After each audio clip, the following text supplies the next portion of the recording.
The Minnesota Vikings fell to the Los Angeles Rams in Los Angeles Thursday Night Football 30-20 in a game that looked like the Minnesota Vikings were on a short week. Penalties everywhere, miscues everywhere, illegal formation there, false start here, and a practical home game for the Minnesota Vikings. The Los Angeles Rams do not have a home field advantage. There's no crowd noise affecting the play on the Minnesota Vikings offensive side. There's no issues with communicating with one another because the Rams' home field advantage is not there.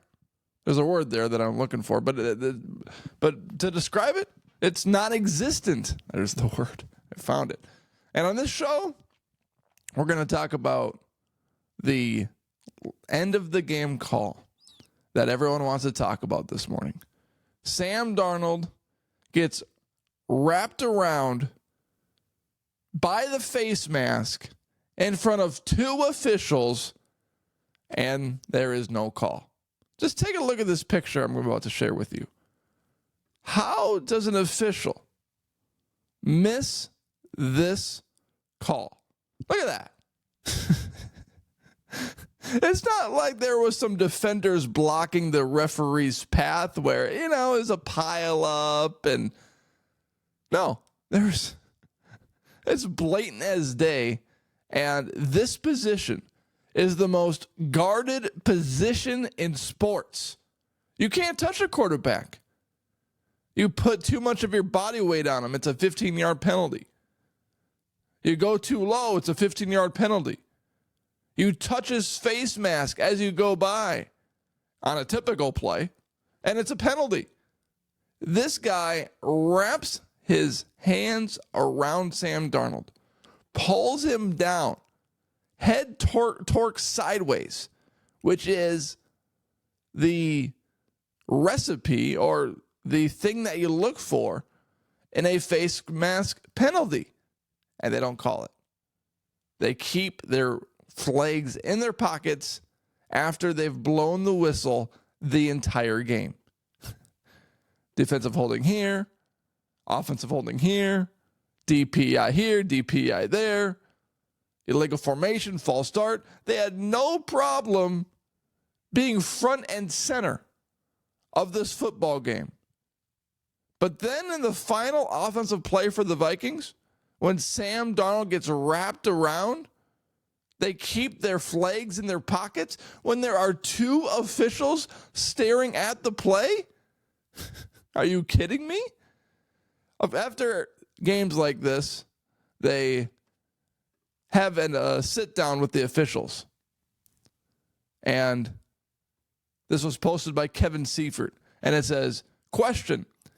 On the Vikings' last offensive play, it looked as if the quarterback had his face mask pulled. What did you guys see on the play? Blake responds, well, on that play, the quarterback was facing the opposite direction from me, so I did not have a good look at it. I did not have a good look, and I did not see the face mask being pulled. Obviously, the umpire had players between him and the quarterback, so he did not get a good look at it. He was blocked out as well, so that was the thing. We did not see it, so we couldn't call it. We couldn't see it. Question, was there a discussion on the field? Because obviously the Vikings were complaining about it. Did your crew have a discussion about, hey, did we miss this? Or anything like that on the field? Blake. On the field, we definitely did discuss it because they did bring up concerns.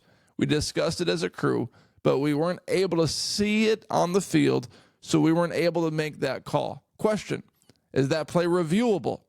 Blake, it is not reviewable, which is the next discussion that people are looking to have.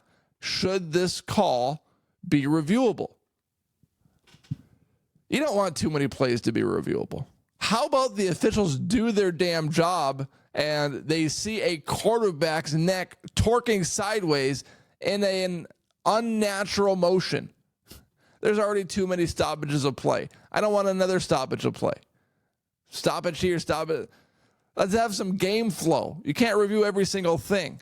How about you do your job? Remember when defensive pass interference was reviewable? Well, they stopped that.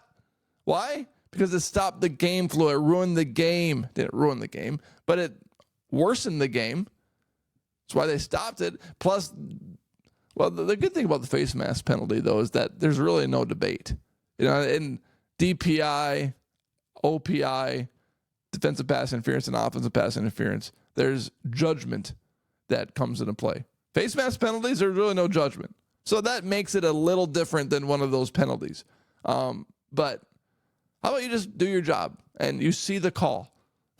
You see a guy's head get wrapped around like crazy. Now, there is responsibility by Sam Darnold because he held onto the ball way too long in the end zone.